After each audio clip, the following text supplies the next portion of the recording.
I was unable to stop myself. This crazed woman. A final lunge, and I was airborne. Part 1. Leila. Chapter 1.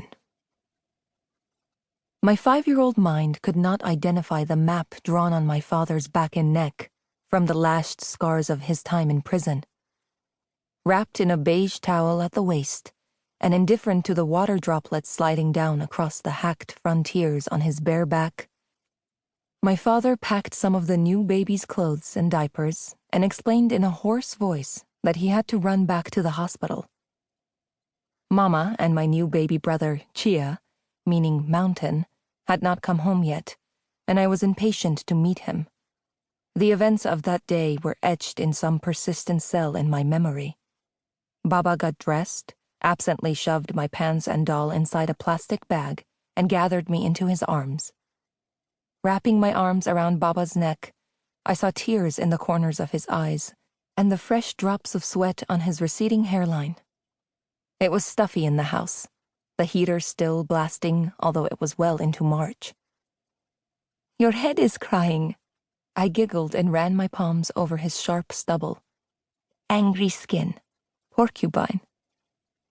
He carried me down the carpeted stairs that twisted in a perfect spiral from our hallway to the basement studio, and knocked on Joanna's door.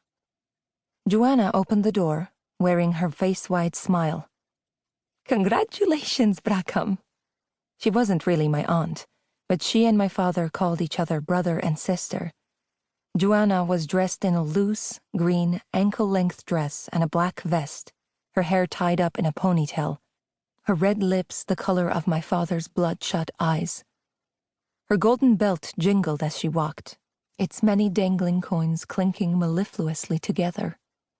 I loved that she was always nicely dressed, how it set her apart from most women in Mariwan. "Healthy baby boy. We'll be home tonight." Baba handed me to Joanna. "Could you please take care of Leila?" Squeezed between them, I inhaled my father's signature smell of lavender soap, which mingled with Joanna's jasmine perfume. "Of course. Hello, big sister," she said as she tickled me under my arms.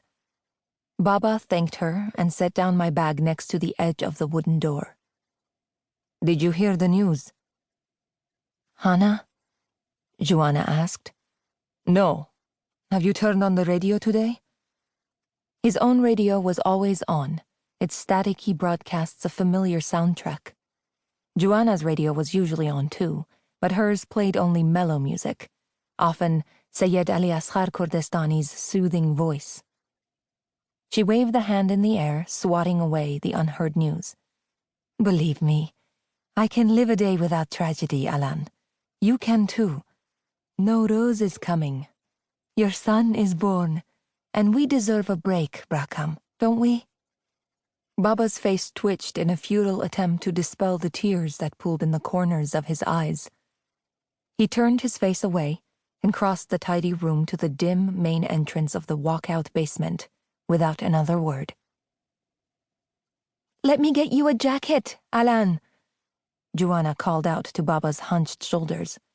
The chill crept in even after he shut the door behind him, deaf to her words. "I'm mostly made from water," I announced, repeating the little fact I had learned from Joanna the day before. She was the reason that, at age 5, I could read. Her daughter, Schleer, could already spell too, and she was only 20 days older than me.